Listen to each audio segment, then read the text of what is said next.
He was speaking to the Portuguese Foreign Affairs Minister, that is Santos Silva, of course, in regard to Portugal opening the embassy in Kenya, where we now have, that new phase in diplomatic relations between Nairobi and Lisbon. Let's now move on to our conversation today, and this second edition of African Crossroads will be held in Mombasa, Kenya from 20th to the 23rd of November 2019, themed Sense the City. The event cuts across scientific, artistic, technological and entrepreneurial lines. African Crossroads is a community of future African thinkers and doers who meet to critically reflect on the most cutting developments anchored in African intellectual and technological traditions.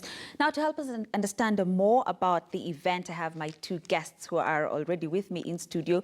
Mr. Anthony Wafula there, who is the program manager, HIVOS. Karibu sana, thank you so much for joining us. And Azza Sati, the cultural producer, Northeast Productions. Welcome. Thank you so much for joining us today. I'd like to start with you, Azza, for you to tell us about this event, African Crossroads. Why Mombasa? And of course, the theme, Sense the City. Yes, of course. This is going to be the second edition, as you mentioned, and it's Mombasa because African Crossroads really thinks about decentralizing as well a lot of the work that it does in major cities. For example, last year was in Marrakesh and not Casablanca. This year is in Mombasa and not Nairobi, because they want to bring these thinkers who are actually this year is 170 people from 30 African cities to come and experience Mombasa. The second largest city in the country, where there's a lot of economy and culture that is happening, and to see exactly what solutions can be done and made. Yes. Okay, take us through what the event is all about, because it's the second edition, right? And you took part in the first. You'll be telling us more about that later, but just take us through what the event will be about. Yes, exactly. So it's going to be about 3 days. Our fourth day is free, that we'll talk about. But the first 3 days is pretty much workshops, a lot of workshops, a lot of discussions, but also exhibitions and screenings. And the theme, again, Sense the City, we will be able to see, taste, feel what cities feel like through technology, through design, and through creative expression in terms of like how do we think about creating solutions together, especially with people who come from such different multidisciplinary backgrounds and across the continent, where we can sit down and actually create connections and create solutions together. And that's why I was very lucky last year. I was part of the Marrakesh edition, which brings me to this year's. Certainly. Which is fantastic, where I got the chance to go to Marrakesh and meet about 150 thinkers and doers, and being part of that family, and throughout the year was able to collaborate and as well exchange ideas, but also contacts and networks. So it's been really, really fantastic in the type of work we're doing in Africa. And we now have about 170 thinkers and doers, right? Which brings me to my next question to you, Anthony. Just take us through these participants, because I understand they are 170 from about 30 different countries. We have entrepreneurs, we have computer scientists, designers, researchers, and so many more. What criteria, what criteria takes place in choosing or selecting these participants? We're mostly motivated by what all these people bring on board, because for us it's about the creative thinkers that she's spoken about.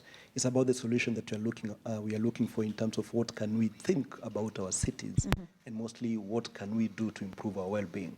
So we select from all these entrepreneurs, from these artists, from these tech communities, based on the ideas they present to us, and say that this is going to be my contribution in terms of then what we can do collectively to improve our well-being as a society. So that's the criteria that we think through.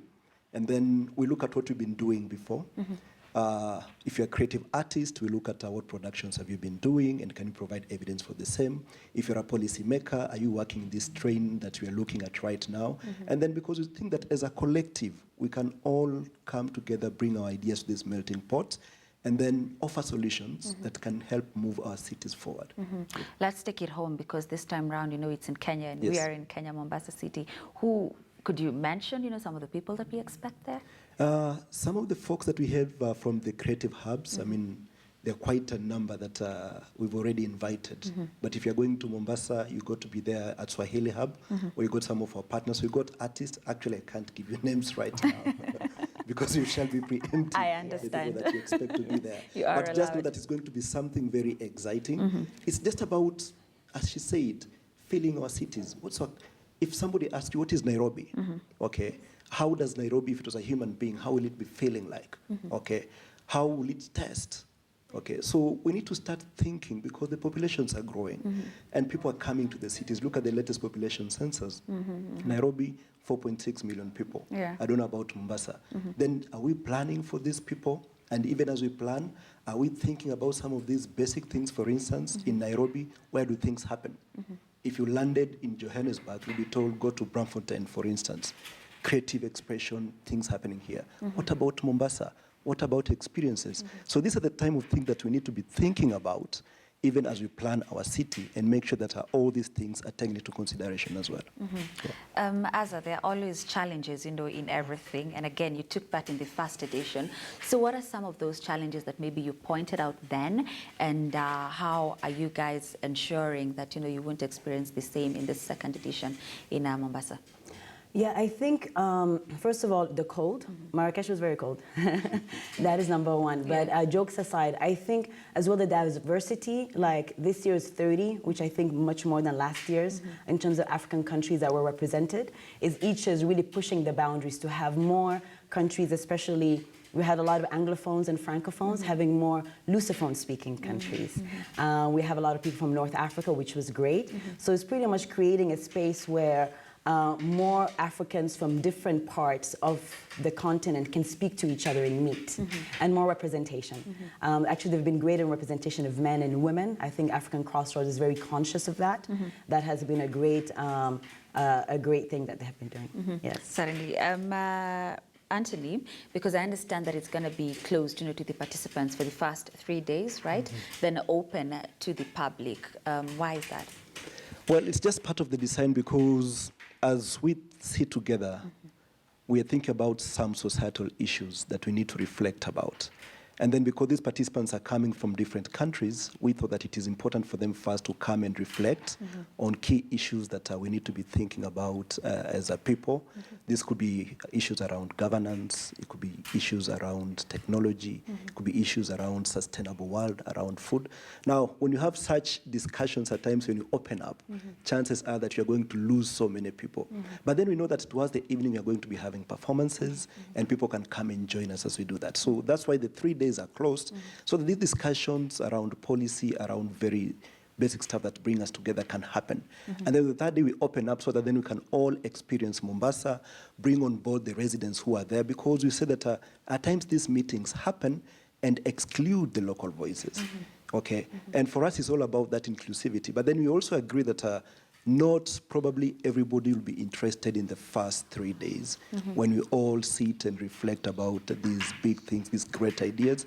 But people really want to see, when you take it out to them on the third day, these ought to be reflecting, these are our ideas of how to make this Mombasa better or these cities better. And then you also invite them to participate and actually give us input as we move along. So that's the spirit of the African Crossroads, that you just don't pop in, and rather fly in, do your bit, and then fly out and say we had a good meeting. But then you need also to experience and feel the people of Mombasa as well. As we wrap up, I'd like you to take us through that project that was funded, after your participation in last year's edition.